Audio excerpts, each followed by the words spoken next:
Und zu Gast haben wir heute Edward Lee, der Meister des Extremhorrors, wie man wahrscheinlich schon ein bisschen ahnt, wenn man die Cover sieht. Und ich vermute, die meisten, die hier sind, werden auch seine Werke schon kennen. Ja, grüßen wir Edward Lee aus Amerika. Herzlich willkommen. Pleasure and an honor to be here. Thank you. Es ist eine Freude und eine große Ehre für mich, hier zu sein. Bernhard Kempen wird übersetzen. Vielen Dank. Ja, Edward Lee, der Meister des Extremhorrors. Was heißt das? Ich habe mich nicht vorbereitet. Ich wollte so spontan sein, wie ich immer lebe. Und habe aber eben noch einen alten Aussatz von mir gefunden, wo ich mich gerne selber zitieren möchte, wenn ich ihn jetzt finde. Und zwar: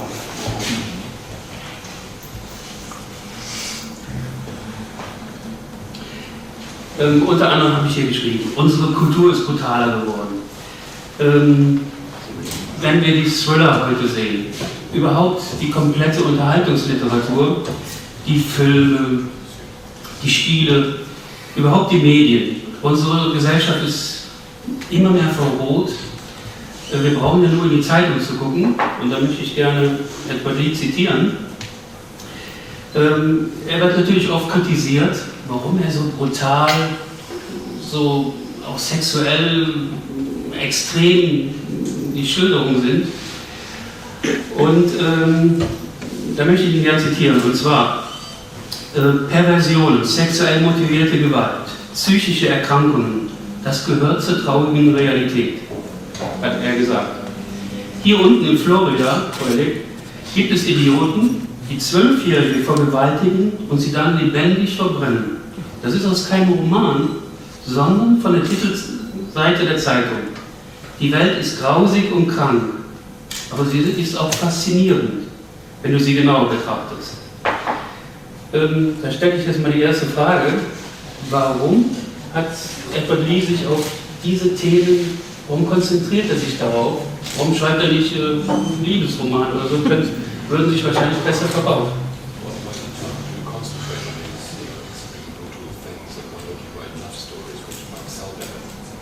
Oh, that's a great question, and for me, the number one rule in writing is to always write what you would like to read. And I've always been a horror fan, but a lot of lately in the modern horror it's just too tame for me. It doesn't have any punch, it doesn't have any bite. Also für ihn ist die erste Regel des Schreibens, man sollte das schreiben, was man selber gerne liest. Und er hat schon immer gerne Horror gelesen, aber die meisten Horrorsachen, die im Moment so laufen, die sind ihm viel zu zahm. Yeah, and for me, horror needs edge. It needs like a blade sharp edge. I want to write stuff that it just goes a little bit further than mainstream horror. And also für ihn muss Horror so ein Edge haben, so was Spitzes, Spezielles, Besonderes, ja, was Scharfes oder so. Also deswegen geht er lieber weiter als der Mainstream Horror. And a lot of times I was weaned on old style writers like H.P. Lovecraft and M.R. James, and I would always, and they were very tame writers, but it would always occur to me, wouldn't this be a lot better if it had sex and violence in it, if it had some real edge to it? Also er war halt so die Autoren wie Lovecraft und James gewöhnt und hat sich dann aber immer überlegt, wäre das nicht viel schöner, wenn diese Geschichten noch so mehr Gewalt und mehr Sexualität drin hätten. And I didn't really, when I first started this in the early 90s, I was mainly writing, I would write mass market novels, but on the side I would write extreme novels and short fiction as an experiment. And I didn't think that anyone would publish it. But they did, and that kind of started a second career for me. So I'm very, very lucky. Also Anfang der 90er hat er angefangen, so Mainstream Literatur zu schreiben und hat eigentlich so als Experiment nebenbei etwas krassere Geschichten gemacht und hat auch nicht unbedingt erwartet, dass die sich verkaufen, aber sie haben sich dann doch ganz gut verkauft. Hat ja gesagt auch, dass er nicht erwartet hat, dass sie überhaupt verlegt werden. Da komme ich ja wieder ins Spiel. Auf Deutsch, warum habe ich mich entschieden, sowas zu verlegen? Weil ich einen Roman von ihm gelesen habe. Ich war so fasziniert, aber auch so, muss ich schon sagen, ein bisschen verstört. Sowas habe ich noch nie vorher gelesen. Und als ich das als Verleger gelesen habe, habe ich gesagt, mein Gott, das werden die Leute kaufen. Edward Lee ist unser Bestseller. Ja, ich sage mal, das ist unser Stephen King. Wer ihn noch nicht kennt, ich möchte mich gerne nochmal hier zitieren. Lees Art des Erzählens ist schwer zu vermitteln. Ihn zu lesen ist ein echtes, aber auch schmutziges Erlebnis. Für jemanden, der ein Buch von Edward Lee aufschlägt, ist es, als ob er in eine verrauchte Kneipe stolpert. Und dort in der Ecke sitzt ein älterer Herr, der etwas beschwipst die unglaublichsten Burlesken des Daseins erzählt. Man weiß nicht, ob man mitkichern oder vor Ekel davonlaufen soll, aber der Kerl erzählt so gut, dass man einfach weiter zuhören muss. Und erst zum Schluss, wenn man die Pointe stumm schlucken lässt, lacht der Erzähler zufrieden. Spätestens dann jedoch fragt man sich, ob der Kerl wirklich so harmlos ist oder doch durch und durch krank. Woher hat er zum Teufel diese Idee? Ja, das ist das Interessante, er hat wirklich sehr ungewöhnliche Ideen, aber in jede Richtung, also auch sexuell. Sowas, also ich denke, der normale Bürger hat sowas noch niemals geahnt, was er beschreibt. Manche Dinge sind so krass, die können wir nicht in den normalen Buchhandel bringen. Und deswegen haben wir extra eigentlich wegen Edward Lee eine Reihe gegründet, Festa Extrem. Die haben keine ISBN, die gibt es nur über unsere Webseite, verkaufen sich dennoch sehr gut, können andere Verlage nur von träumen. Ja, das können wir nicht in den Buchhandel bringen. Also Amazon hat sich geweigert, das E-Book hiervon zu veröffentlichen. Hier hat man noch Glück. Monstersperma, schon allein der Titel. Ja, als ich schon früher in der Familie,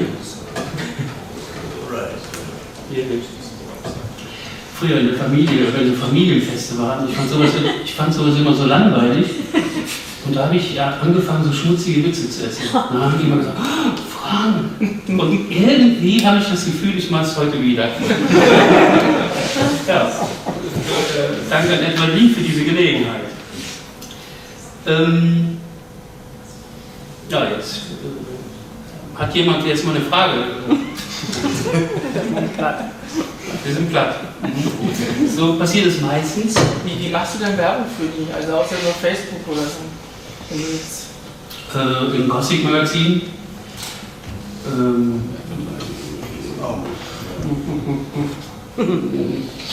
Gar nicht, was ist Doch, wir machen eine ganze Menge Werbung. Über Google natürlich, Suchbegriffe und sowas.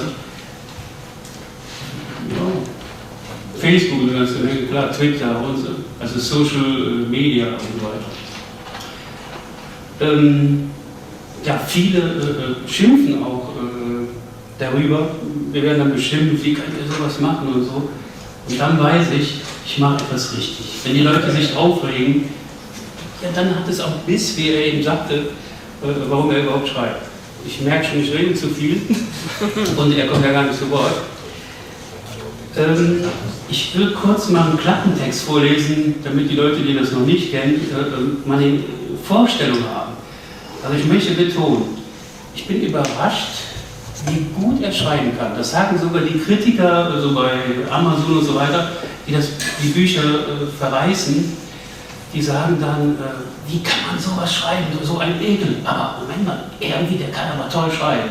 Und das ist, also er ist ein großes Talent und auf seine Art ist er ein perverses Genie. Ja? Well, Sorry. I take that as a compliment, and what I mainly want to do in my books is offer the readers a little more than they get from mainstream horror. Also was er mit seinen Büchern machen möchte, ist, er will den Leser ein bisschen mehr bieten als das, was sie aus Mainstream Horror kriegen. And what I like to allegorize by saying I want to take my reader on a tour through a whorehouse in hell, or go down a water slide of blood and land in a tub of innards. That's what I want. I want something more than mainstream horror. Also er beschreibt es gerne als Allegorie, dass er die Leser mitnehmen möchte in ein Bordell in der Hölle, oder dass man über so eine Art Blutrutsche irgendwo landet und dann so in einem Haufen von Eingeweiden landet.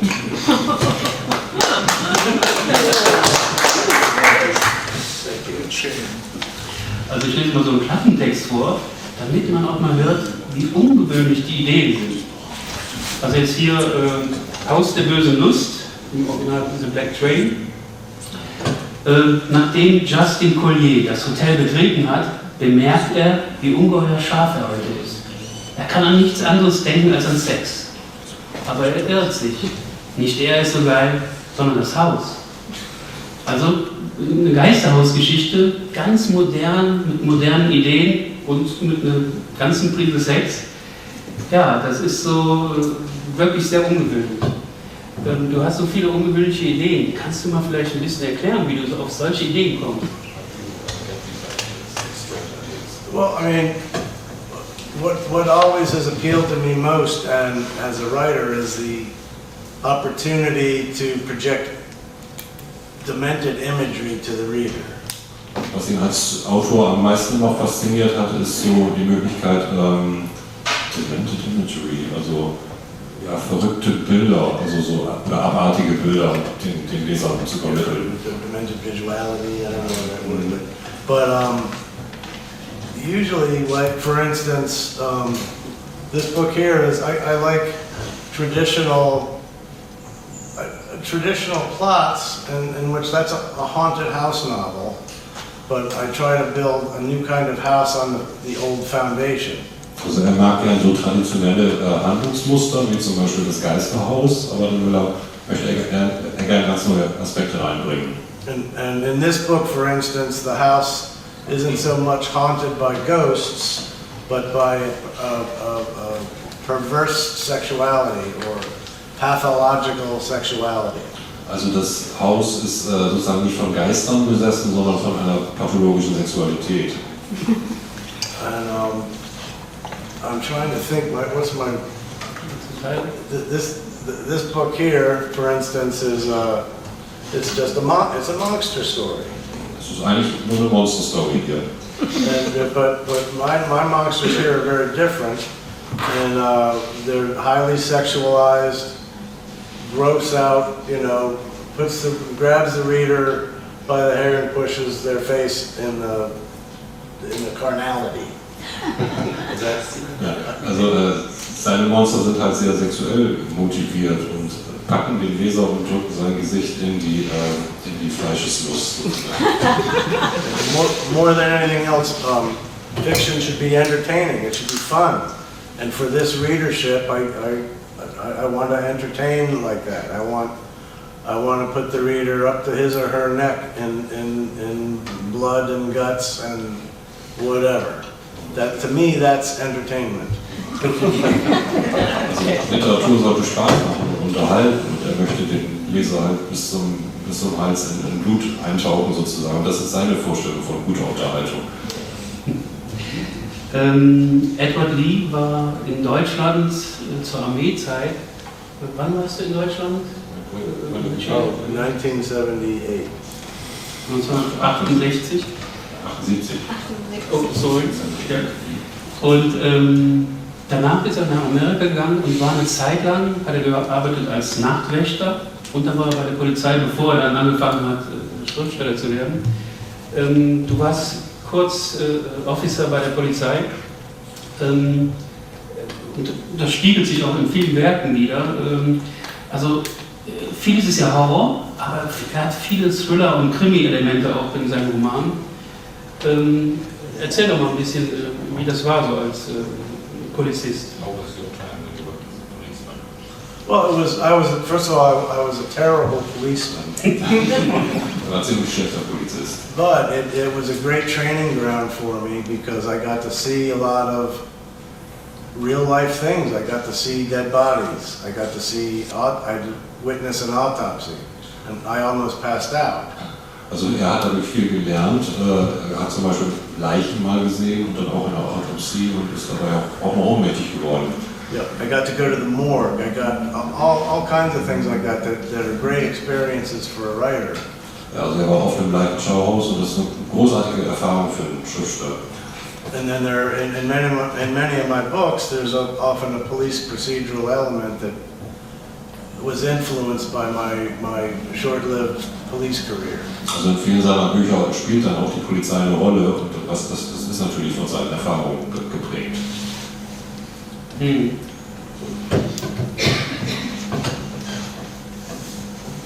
Ich habe mich nicht vorbereitet. Ja. Ich hätte gar nicht mal gewusst, ob du schon einen Verlag hattest, der gesagt hat, das mache ich nicht. Das ist mir zu schlimm. Ja. Was der publishing house you said you want to do your books? Oh, plenty, yeah, many. I mean, a couple times I've had contracts with publishers. I tell them in advance what the book is going to be. They say they want it because, you know, my name does have a market value and my books usually sell well. And then they read the book and they say, sorry, we can't publish. Keep the advance, we can't publish it. Also er hatte schon Verträge mit Verlagen und hat dann noch einen Vorschuss bekommen, hat ihnen auch vorher genau gesagt, was er schreiben will und sein Name ist dann auch schon bekannt in der Szene und dann haben die das Manuskript bekommen und dann ist das gelesen und gesagt, oh nee, doch nicht. Also, aber den Vorschuss kannst du trotzdem komplett. And then I would immediately sell it to another publisher. So, dann hat es sofort an einen anderen Verlag verkauft. so it all works out. And a lot of times, in Creekers, you did Creekers. Yeah. In my book Creekers, there was a scene where two psychopaths are doing some bad things, and my publisher made me cut it out. Also in dem Buch war eine Szene drin, wo zwei Psychopathen ziemlich schlimme Dinge gemacht haben und der Verleger hat ihn gezwungen, das zu schreiben. And then I finished the book. It was successful. I was happy with it, but I immediately took that scene. I think I liked that scene more than anything in the book, so I put it in another book called The Big Head. Also nachdem das Buch dann ohne diese Szenen verkauft wurde, hat er sich die Szenen nochmal angeguckt und fand die eigentlich so richtig gut, dass er darum ein neues Buch geschrieben hat und das dann auch verkaufen konnte. Doch noch. So it all works out in the end. Also irgendwie funktioniert es in Ordnung. Das Interessante auch bei Edward Lee ist, viele Schriftsteller haben ja ihren Markt und bedienen den. Edward Lee ist ganz wandlungsfähig, er hat mehrere Märkte. Er hat für die großen Verlage, ja, so Creekers haben wir ja gerade gehört, die haben dann drauf verstanden, dass es gekürzt wurde. Und ja, mehr mainstreamige Romane hat er da veröffentlicht, in riesigen Auflagen. Er ist auch zum Beispiel ein guter Freund von Jack Cajun, der nicht so extrem schreibt wie er, aber auch schon extrem. Und er ist ja ein riesen Bestseller-Autor. Und in seinem Schatten hat er auch viel veröffentlicht, aber dann auch viele Titel, die dann in so kleinen Verlagen erschienen, so auch als Limited Edition. Also wir haben jetzt auch einige gemacht, die in kleinen Auflagen etwas teurer für die Fans verkauft werden. Und da wollte ich ihn fragen, was schreibt er lieber? Lieber für den Massenmarkt, die etwas seichteren Thriller, seichter in Anführungsstrichen, oder wo er ganz frei ist für die kleinen Fanverlage?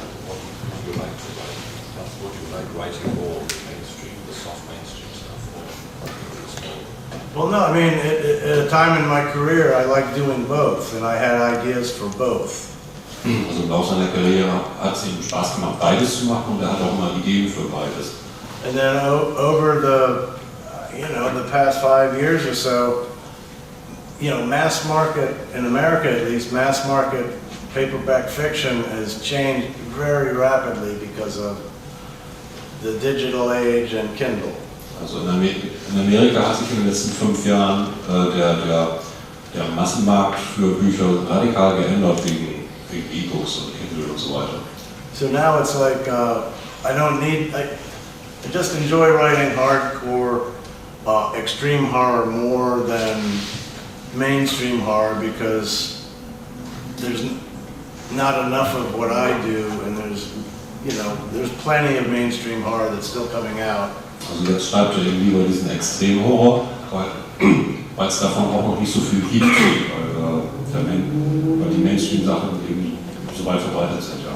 And my kind of books are for the reader who wants something a little different, a little more outrageous, a little more, that it takes you to a place that the mainstream novels don't.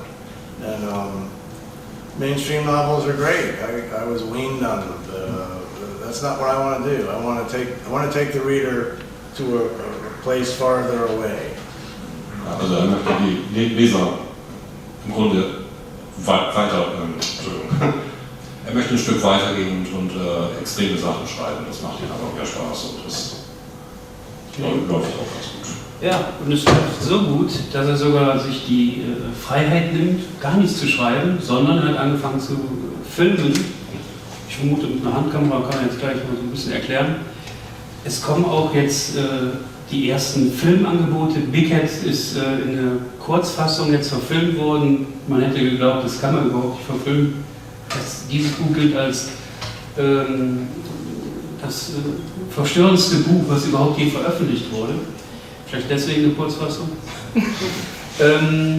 Und jetzt hat er eben angefangen, so ein bisschen so hobbymäßig und so Filme selber zu drehen. Warum macht er das und wie sind seine Pläne? Will er da irgendwie das weiter ausbauen?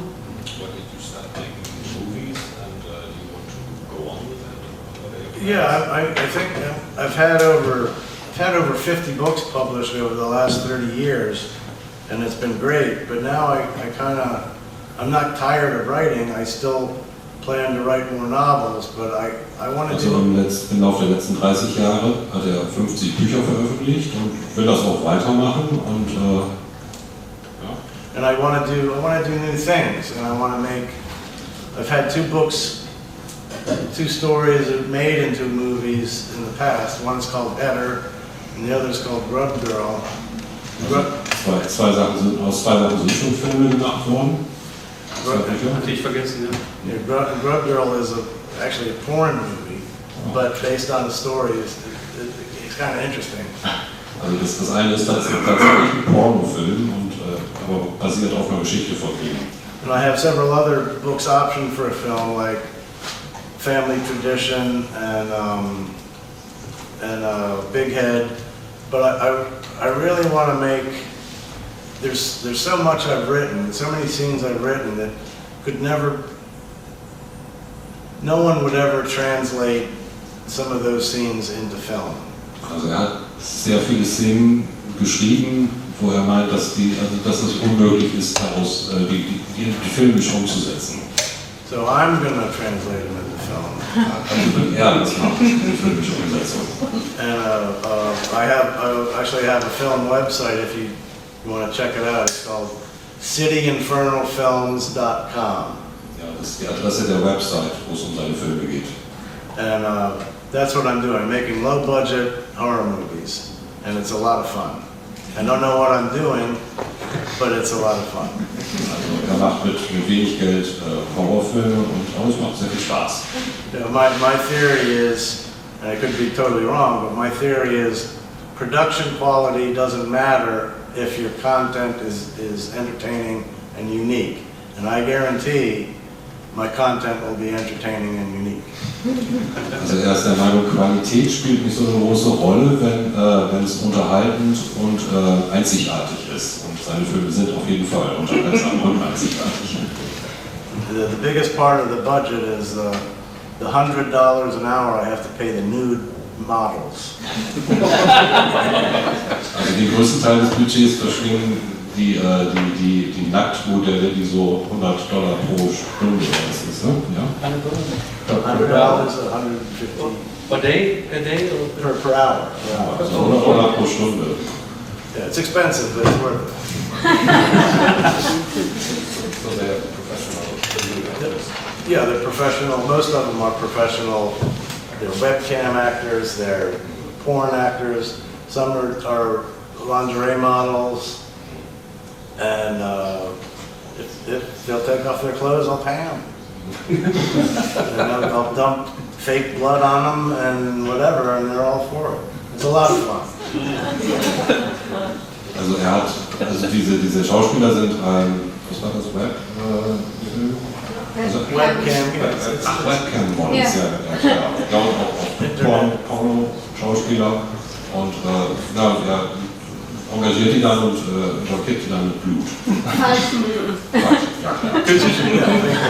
But I'll add also that my movies I'm making aren't porn. They're R-rated, I guess, or there's no intercourse in them, except fake intercourse. The only penis that will ever be in one of my movies is a fake rubber penis. Also seine Filme sind aber kein Porno, obwohl es da auch um Geschlechtsverkehr geht. Und der einzige Penis, den er jemals da benutzt hat oder wird, ist also falsch ausgewiesen. And those rubber penises will sometimes ejaculate maggots or fake blood. Ja, und wenn es da zur Ejakulation dieser Gummipenisse kommt, dann geht es da um Maden oder falsches Blut. Yeah, so it's not for everybody, but if you like that sort of thing, I can promise in about a year there'll be an interesting movie on the market. Also das ist nichts für jeden, aber wenn es euch interessiert, dann kann man euch versprechen, dass es da einen interessanten Markt gibt. Ja, ich wollte eigentlich immer Schauspieler werden, aber da werde ich nicht dran gewollt. Ja, apropos Fragen. Hat jemand Fragen? Gerne. Do you wonder about success in Germany? Well, I've always wanted to be published in Germany. I was published in Germany in the early 2000s with two of my books that I think are really good. Do you want to translate it? Also es ging um die Frage, ob er sich gewundert hat, dass er in Deutschland verkauft wird. Und ja, Anfang der 2000er hat er 2 Bücher verkauft hier in Deutschland. But they just didn't sell well, and I was kind of pissed. Die haben sich dann aber nicht gut verkauft. Because they're good books. But then, 10 years later, I hear from Frank Festa, and he wants to publish some of my books. And so I said, sure. I've always wanted to be, and especially some of my hardcore stuff in foreign markets. Also dass Frank Festa sich für ihn interessiert hat, hat er sich sehr gefreut, weil er auch immer gerne in Deutschland veröffentlicht werden wollte. Sorry, interessant ist, die beiden Bücher sind bei Heine erschienen, Deutschlands größten Verlag, und haben sich nicht verkauft. Well, and I'm really happy. I mean, I couldn't be happier with the success I've had in Germany with Frank Festa's company. Ich bin more happy. In fact, my novel, for instance, my novel, The Big Head, in America, it's a big cult hit. But it's sold more copies in Germany in the last 2 years than it did in America in 15 years. So there's something going on in Germany, and I guess I want to be in on it. Also der Roman Big Head hat sich in Deutschland in den letzten 2 Jahren besser verkauft als in den letzten 15 Jahren in den USA. Also das. But yeah, lately I've been published in Poland, Russia, Japan, Romania, Greece, and that's all within maybe the last 10 years. Before that, I never made any foreign sales, and also France. But now I'm really happy to be. It's an honor to have an author's work to be translated in another language and offered to a new readership. It's a wonderful thing that I'm very fortunate to have. Also erst in den letzten 10 Jahren hat er diese ganzen Übersetzungen in die Länder wie Polen und so weiter verkauft, und für ihn ist es eine große Ehre, in diesen anderen Ländern auch veröffentlicht zu werden. Ich wollte uns dazu sagen, das hängt in Deutschland sicher damit zusammen, dass wir so eine bewegte Zensurgeschichte haben hier. Auch sehr im Filmbereich natürlich. Die Deutschen kommen eben schwer an im Filmbereich schon schwer an solche Hardcore-Sachen ran und dann eben auch im Literaturbereich ist es sehr ungewöhnlich, diese Härte anzutreffen, sag ich mal. Das ist der Grund. Für den Erfolg meinst du? Ja. So sehe ich es auch. So habe ich es auch So viele geplant. Leute reißen sich um sowas hier, weil man da nicht oft rankommt. Wir haben ja auch andere Autoren, die fast so hart sind und die Leute wollen das. Ich glaube aber, das hat er auch eigentlich... Oh, sorry. Ja, vielleicht liegt es ja auch daran, dass in Deutschland gibt es ja eigentlich nur Jugendschutz. Also theoretisch kann man ja alles verkaufen, man darf nur nicht an Jugendliche verkaufen. Ne? Ich will eine kurze Anekdote erzählen, das Schwein. Da kommt eine Szene drin vor, ja, mit Tiersex, was ich nicht wusste. Ja, bäh, er sagt ja auch, das ist bäh. Was ich aber nicht wusste, jeder von uns kann sich irgendein Tier kaufen, ein Schwein, ein Schaf, egal was, kann damit machen, was er will.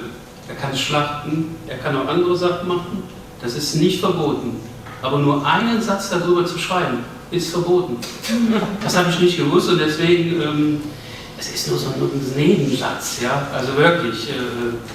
Aber Amazon hat sich deswegen geweigert, auch andere Plattformen, also das bieten wir ja nur als E-Book auf anderen Plattformen an, die haben alle, auch andere Titel von Edward Lee, weigern sich.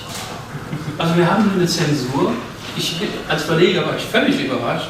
Es ist ja, also auch da gibt es eine gewisse Grenze, also die er auch hat. Wir haben auch moralische Sachen, ich denke, wir sind gute Menschen, wir sind keine Schweine oder sowas. Aber da ist also eine Zensur. Irgendein Vertrieb sagt, das wollen wir nicht. Wir verlegen, helfen ihnen nicht beim Verkauf. Ja, und ich dachte, der Markt ist offen. Well, in America, you can write about it, you just can't do it. This is how screwed up America is. They get people all the time, farmers, they get caught having sex with farm animals and they go to jail.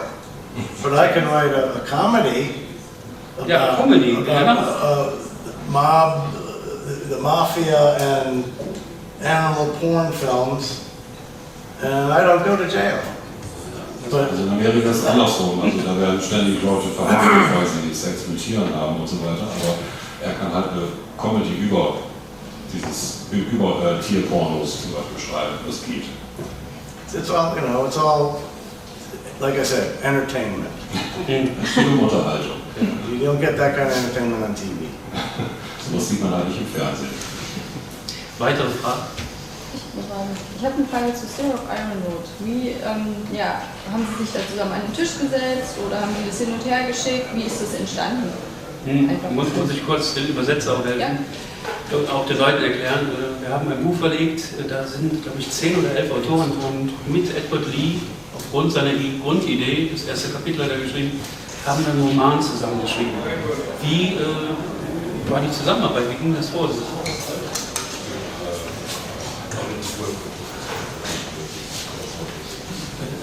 2060 of Iron. Oh, I've done many collaborations, and every collaboration with every author is always different.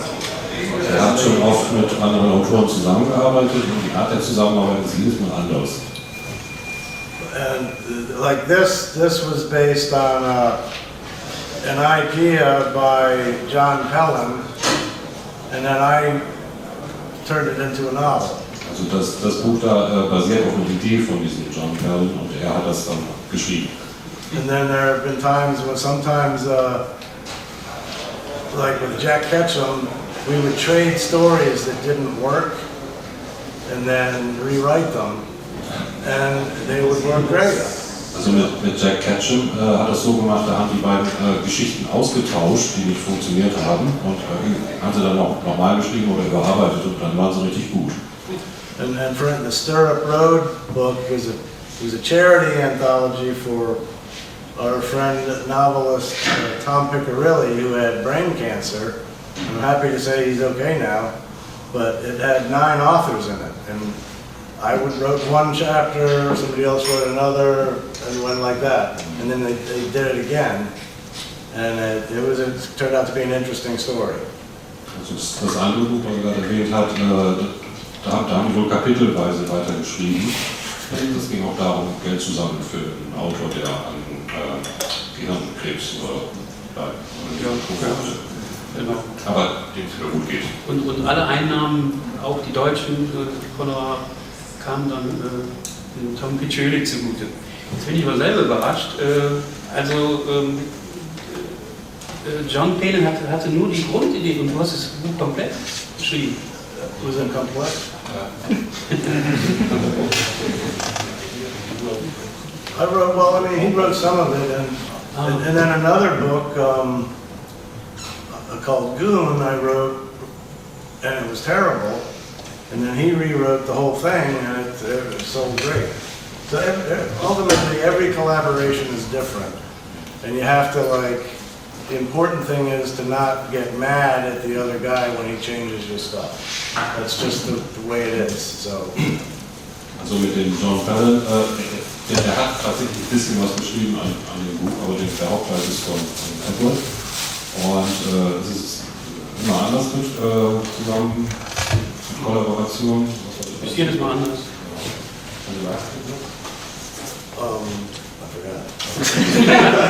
Und ich habe nicht zugehört, weil ich überlegt habe, Moment, wir haben nicht mehr viel Zeit, gibt ja schon Zeichen.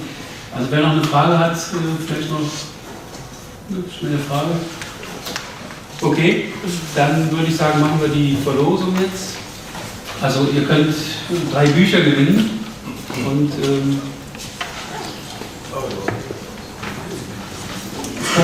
die Gewinner können sich dann die aussuchen. Ja. Die Nummer 42.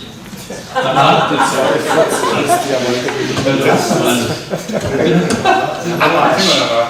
hast die Nummer 1. Ehrlich? Hast du einen? Ja, das ist die 8. Achso. Die 8. Oh. Ich guckte die ganze Zeit so kritisch. Wenn ich Sie beraten darf, ich gebe Ihnen was Software.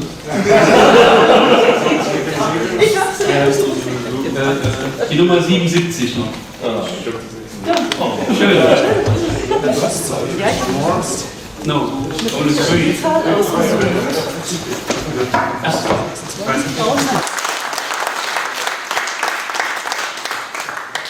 Thank you all very much for coming. It's a pleasure to be here. Danke, dass ihr gekommen seid. Es war ein großes Glück. See you in the bar. Achso,